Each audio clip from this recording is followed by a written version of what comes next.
అందరికీ జై భీమ్. నేను మీ సురేంద్ర. అంబేద్కర్ సైనికుడి ఛానల్కు స్వాగతం. ఆంధ్రప్రదేశ్లో కూటమి ప్రభుత్వం రైతులకు ఒక శుభవార్త చెప్పబోతున్నారు. ఆ శుభవార్త ఏమిటంటే, ఎన్నికల హామీలలో భాగంగా అన్నదాత సుఖీభవ అనే ఈ పథకాన్ని కూటమి ప్రభుత్వం అమలు చేయడానికి సిద్ధమవుతున్నారు. కేంద్ర ప్రభుత్వం రైతులకు 6,000 ఏడాదికి ఇస్తున్నారు.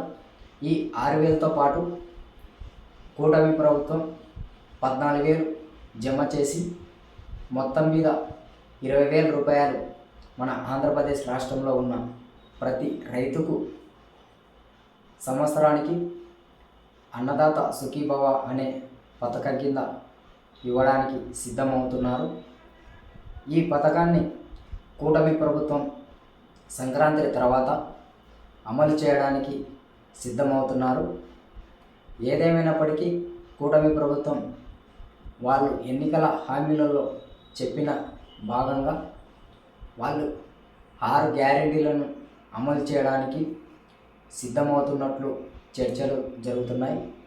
నిన్న క్యాబినెట్ సమావేశంలో కూడా ఈ పథకాలకు సంబంధించి చాలా తీవ్రమైన చర్చ జరిగినట్టు తెలుస్తుంది.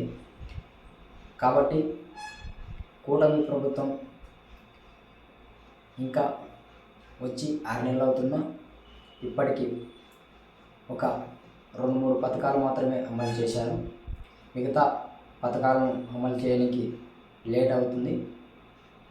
ఇలాంటి మరిన్ని వీడియోల కోసం అంబేద్కర్ సైనికుడి ఛానల్ సబ్స్క్రైబ్ చేసుకోండి. Thanks for watching. జై భీమ్.